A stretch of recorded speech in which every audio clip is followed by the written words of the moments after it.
না কেন? হয়েছে? হয়নি। কারণ এরকম কোন সিস্টেম নাই যে জিয়ার পরে খালেদা জিয়া, তারপরে তারেক জিয়া, এরকম কোন সিস্টেম নাই। জামাতের মধ্যে এরকম কোন সিস্টেম নাই।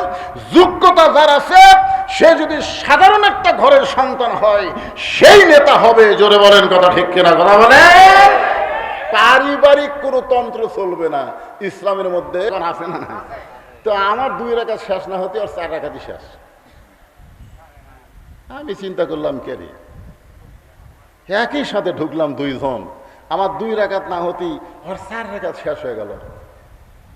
সুন্নত শেষ করার কাছে ডেকে বললাম, কে ভাই, একই সাথে ঢুকে একই সাথে নিয়ত করলাম, তো আমার 2 রাকাত শেষ হতে তোমার 4 রাকাত কেমনি শেষ হলো? হুজুর আপনার চর্চা নাই। আপনার চর্চা নাই, আমার চর্চা আছে। আমি বললাম, সত্যি করে বলো তো, তুমি যে নামাজের মধ্যে সূরা ফাতিহা পড়ছো, কিভাবে পড়ছো? নবীদের 4 রাকাত সুন্নত, 4 রাকাতে তো সূরা ফাতিহা পড়া লাগছে। জোরে কোন কথা ঠিক কিনা? তো সূরা ফাতিহাটা কিভাবে পড়ছো আমাকে একটু শোনাও তো। তখন বলতে, হুজুর আমি এত জোরে সূরা ফাতিহা পড়ছি, আপনি বুঝতে পারবেন না।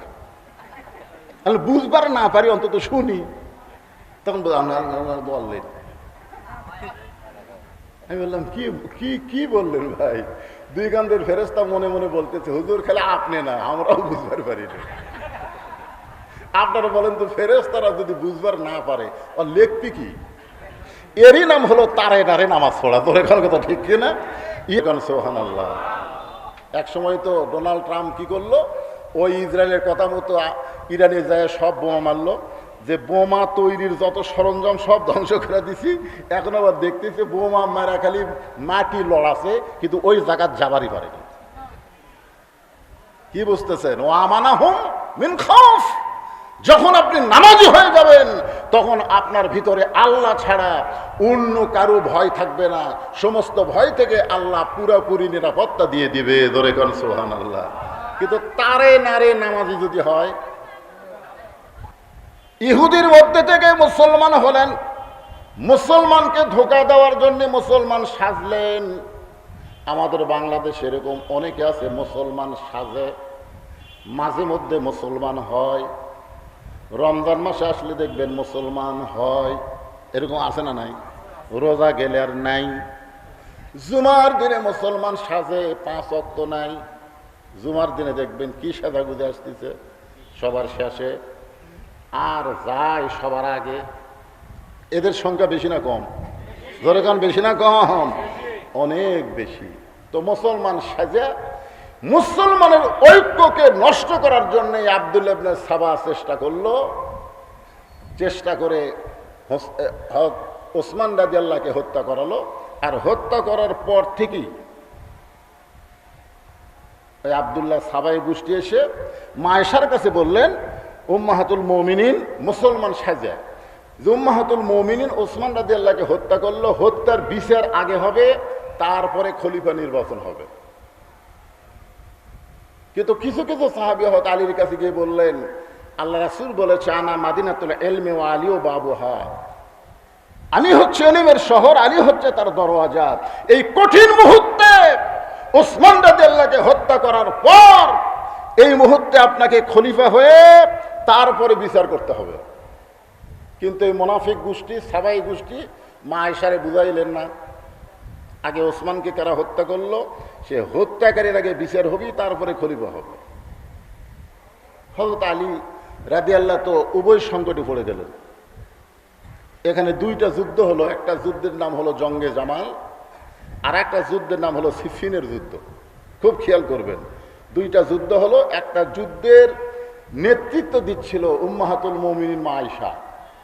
মা আয়েশা যে নেতৃত্ব দিচ্ছেন, এখানে কিন্তু ওই যে ইহুদি মুসলমান সাজা মুসলমানের মধ্যে ধোঁকা সৃষ্টি করে মুসলমানের ঐক্যকে নষ্ট করার একটা পায় তারা করে জঙ্গে জামাল যুদ্ধ হলো। আলী চিন্তা করতেছে, যে যুদ্ধের নেতৃত্ব মা আয়েশা দিচ্ছে, এই যুদ্ধে আমি কি করি? তখন আল্লাহর পক্ষ থেকে তাকে বলে দেওয়া হলো এলহামের মাধ্যমে, মা আয়েশাকে যদি জিহাদের ময়দানে ফেলে দেওয়া যায়, যে উটের উপরে চড়ে তিনি যুদ্ধ করতেছেন, ওই উটটাকে তীর দিয়ে আঘাত করলেন। উট যখন মাটিতে ডেবে গেল, তখন মা আয়েশা যুদ্ধ সমাপ্ত হলো, জঙ্গে জামাল শেষ।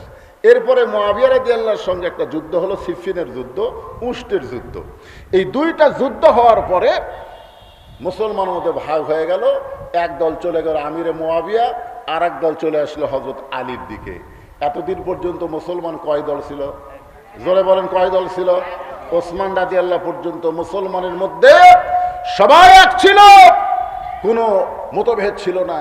কিন্তু ওসমান রাদিয়াল্লাহকে হত্যা করার পর থেকেই মুসলমানের মধ্যে দুই দল হয়ে গেল। এক দল আমিরে মুআবিয়া, আমির, আর হযরত আলী হচ্ছেন খলিফা।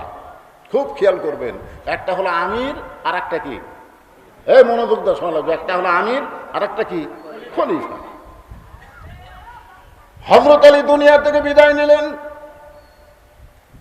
বিদায় নেওয়ার পরে হযরত আলীর যারা অত্যন্ত বিশ্বস্ত ছিলেন তারা হযরত হাসানকে খলিফার দায়িত্ব নিতে বললেন। আল্লাহ রাসূল বলেছেন, সাইদুস শাবাব আহলুল জান্নাহ হাসান হুসাইন রাদিয়াল্লাহু তাআলা আনহুমা। আমি রাসূল বলে গেলাম, জান্নাতি যুবকদের সর্দার হবে দুইজন, একজনের নাম হলো হাসান আর একজনের নাম হলো হুসাইন।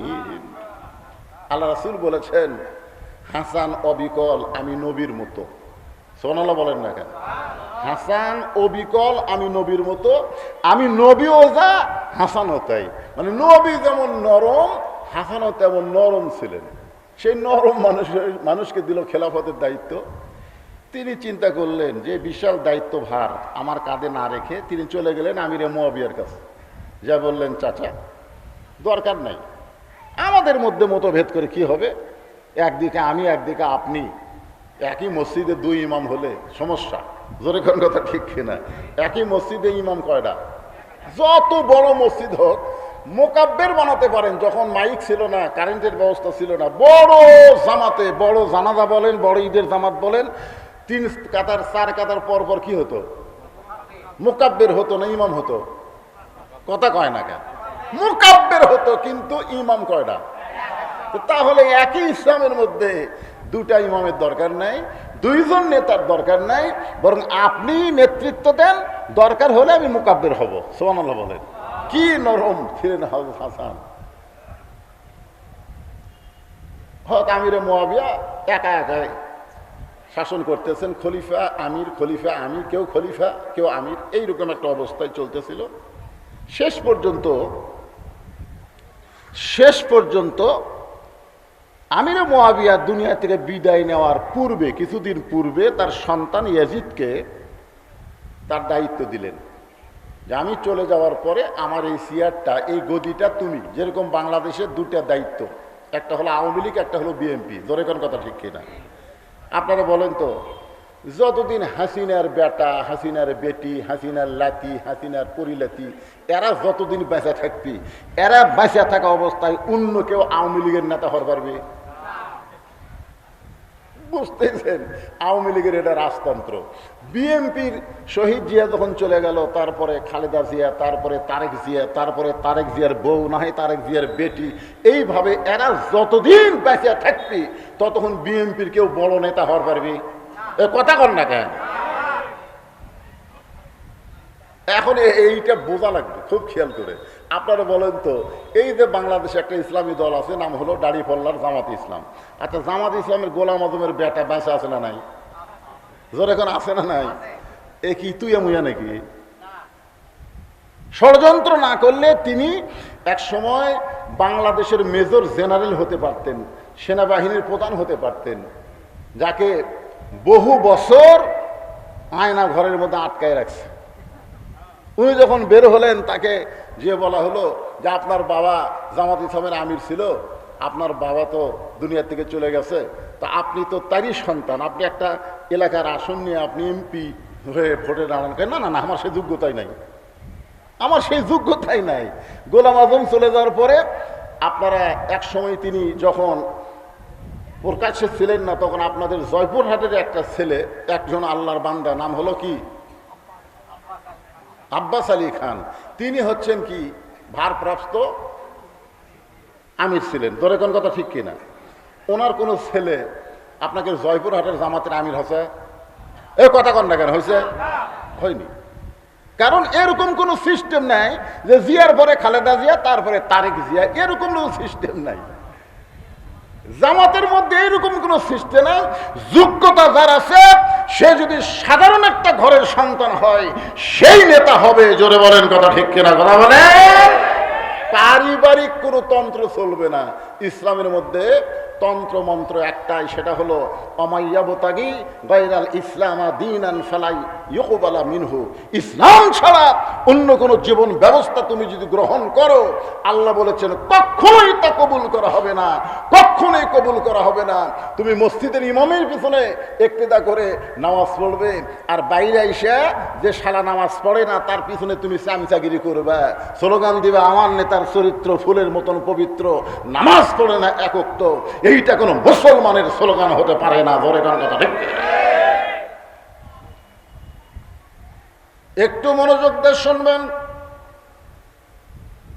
আমিরে মুআবিয়া জীবিত অবস্থায় তার সন্তানকে দায়িত্ব যখন দিলেন, এক সময় আমিরে মুআবিয়া দুনিয়া থেকে বিদায় নিলেন। বিদায় নেওয়ার সঙ্গে সঙ্গে আমিরে মুআবিয়া দায়িত্ব দেওয়ার কারণে অনেকে ইয়াজিদের হাতে বায়াত গ্রহণ করলো।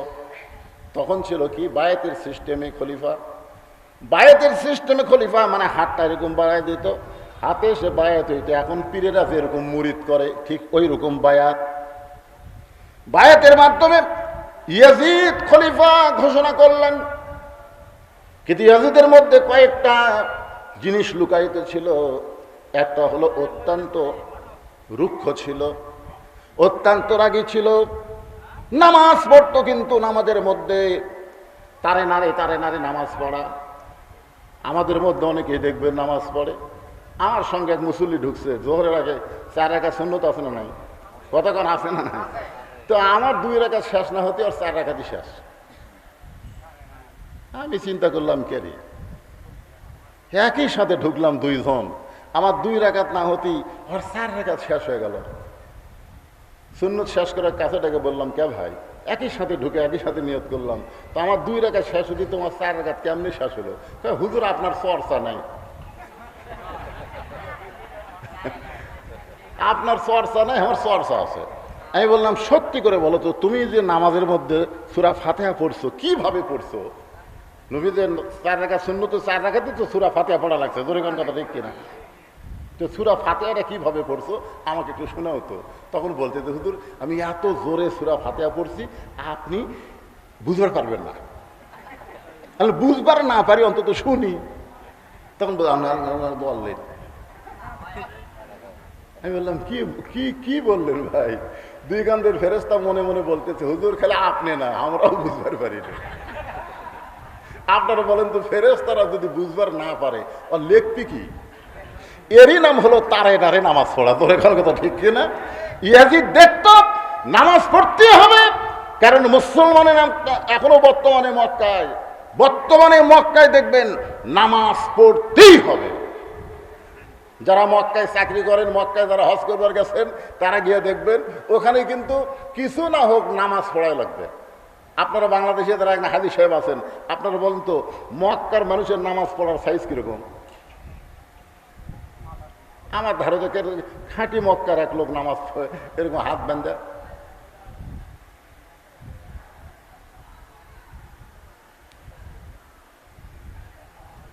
মানে কখন কি করতেছে তার ঠিক নেই। কিন্তু আজান দেওয়া মাত্রই দোকান টোকান সব বন্ধ করে মসজিদে আসতেছে। কিন্তু যেভাবে নামাজ পড়া দরকার, আল্লাহ কোরআনে বলেছেন, ইয়া আইয়ুহাল্লাযীনা আমানুস্তাঈনু বিস-সাবরি ওয়াস-সালাত ইন্নাল্লাহা মা'আস সাবিরিন। রে আমার ঈমানদার বান্দারা, আমি আল্লাহর কাছে যদি তোমরা কিছু পাবার চাও তাহলে ধৈর্য আর নামাজের মাধ্যমে চাও। কারণ সব জায়গায় ধৈর্য হলেও মানুষ নামাজের মধ্যে ধৈর্য ধরতে পারে না। জোরে কোন কথা ঠিক কি না? দেখবেন মসজিদের 5 মিনিট পরে আসরের নামাজ হয়। 5 মিনিট পর, কয় মিনিট? ওই 5 মিনিট আগে ঢুকছে, ঢুকাই মনে করতেছে আমি তো এরকম কোনোদিন ঢুকি না, আমি তো আকামত দেওয়ার সময় ঢুকি। মানে প্রতিদিনই যখন আকামত দেয় তখন ঢোকে, কিন্তু আজকে হঠাৎ ঢুকে গেছে, তালক পড়ে ঢুকে গেছে। ঢুকে দেখে এখনো 5 মিনিট বাকি আছে। এই 5 মিনিটের মধ্যে 5 বার ঘড়ি দেখছে। 5 বার ঘড়ি থেকে পাশে দুজনকে বলতেছে, ভাই কয়টা বাজে? এখনো 3 মিনিট আছে। আজ ঘড়ি লড়তেছে না ভাই রে, আজ ঘড়ি লড়তেছে না। ওই লোকটায় নামাজ শেষ করে নাঙ্গাফির চাষতলে যায় ঘন্টার পর ঘন্টা আড্ডা গুলি মারতেছে, এবার ভোটত কে উঠবি রে, এই গল্প করতেছে ঘন্টার পর ঘন্টা, একবার ঘড়ি দেখতেছে না। এরা হলো তারে নারে নামাজ পড়া। জোরে কোন কথা ঠিক না? এই নামাজ দেখাম হবে না। আল্লাহ কোরআনে বলেছেন, কদ আফলাহা মান তাযাক্কা ওয়া যাকারা ইসমা রাব্বিহি ফাসাল্লা। আপনারা হয়তো বলবেন, হুজুর কারবালা শীর্ষক আলোচনা করতে গিয়ে নামাজের কথা কেন বললেন? একটু শোনেন। এই নামাজের মাধ্যমে আল্লাহ 3টা পুরস্কার আমাদেরকে দুনিয়াতেই দিবে। কথা বলেন কয়টা? 1 নম্বর পুরস্কার হলো ইন্নাস সালাতা তানহানিল ফাহশাই ওয়াল মুনকার। একমাত্র নামাজই পারে মানুষকে যাবতীয় বেহুদা এবং খারাপি কাজ থেকে বাঁচায় দিতে। একমাত্র নামাজই পারে। আপনাদের যে ছেলেরা 5 ওয়াক্ত নামাজ পড়ে দেখবেন, ওর কাছে মোবাইল থাকলেও আপনি বাবা হয়ে কোনোদিন টেনশন করা লাগবে না যে আমার ছেলের মোবাইল আছে, আমার ছেলে খারাপ ভিডিও দেখবে না। যেই ছেলেটা 5 ওয়াক্ত নামাজ আদায় করে, ওর কাছে মোবাইল থাকলেও ও কোনোদিন অশ্লীল ভিডিও দেখবে না। কারণ দেখতে গেলেই তার নামাজ তাকে বাধা দেবে, তার ভিতরে নামাজ তাকে বাধা দেবে। এইটা দেখিস না। এখনই কি করে আসলি আল্লাহর কাছে? আশাই মহা নিয়ত বাড়লি, আল্লাহকে নাক ঠেকালি, সেজদা দিলি, আর সেই মানুষটা এই চোখ দিয়ে অশ্লীল ছবি দেখবি, ওই দেখতে পারবে না। এই জন্য বলা হয়েছে ইন্নাস সালাতা তানহানিল ফাহশাই ওয়াল মুনকার। একমাত্র নামাজই পারে মানুষকে যাবতীয় খারাপি থেকে বাঁচাই দিতে। এটা কয় নম্বর পুরস্কার? 2 নম্বর পুরস্কার হলো ফালিয়াবুদু রাব্ব হাযাল বাইত আল্লাযী আত'আমাহুম মিন জু'ইন ওয়া আমানাহুম মিন খাউফ। এই জন্যই তো বাংলাদেশে যারা ইসলামী দল করে, ইসলামী দলের প্রথম কর্মসূচি হলো তারা যদি ক্ষমতার চেয়ারে একবার যাবার পারে, আল্লাহ বলেছেন চেয়ার পাওয়ার সঙ্গে সঙ্গেই তাদের 1 নম্বর দায়িত্ব হলো আকামুস সালাত, নামাজ কায়েম করো।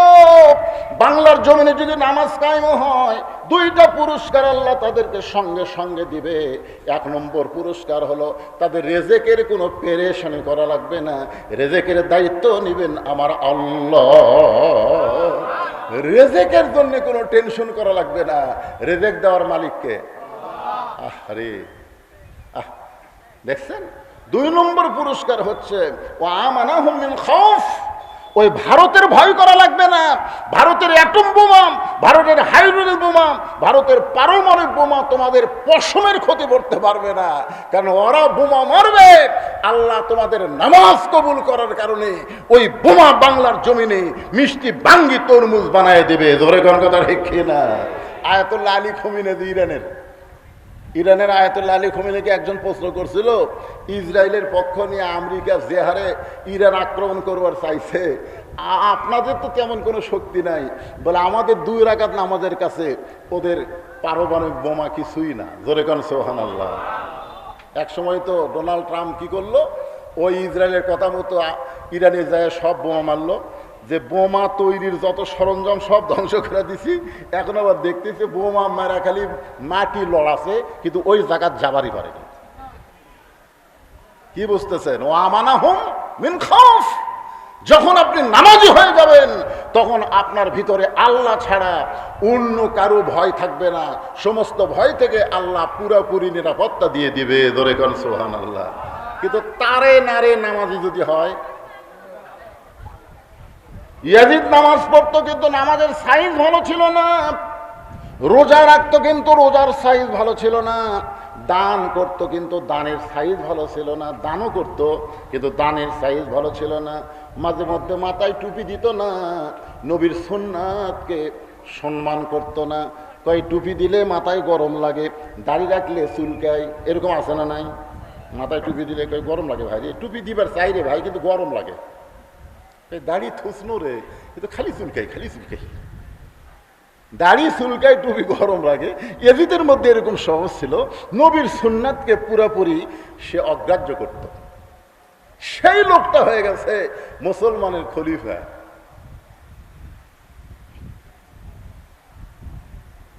তখন বিশিষ্ট 5টা সাহাবীর নামে বলতেছি। 1 নম্বর হলো আব্দুল্লাহ ইবনে ওমর। নাম কি? আচ্ছা, উমরের বেটা আব্দুল্লাহ, উমর যদি দুনিয়া থেকে বিদায় নেওয়ার সময় বলতো, আব্দুল্লাহ আমি দুনিয়া থেকে চলে যাওয়ার পরে তুমি আমার সিয়ারত বসবে, যদি বলতো, তা উমর ফারুক হয়তো ভুল করলো, এত বড় ভুল করতো না। কারণ আব্দুল্লাহ ইবনে উমর হচ্ছেন 6 লক্ষ হাদিসের হাফেজ। জোরে খান সুবহানাল্লাহ।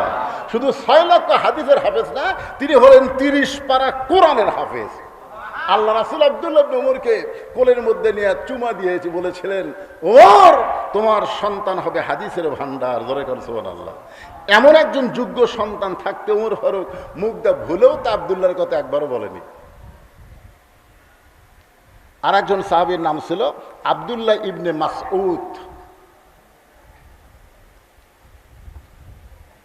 আব্দুল্লাহ ইবনে মাসউদ, আব্দুল্লাহ ইবনে রাওহা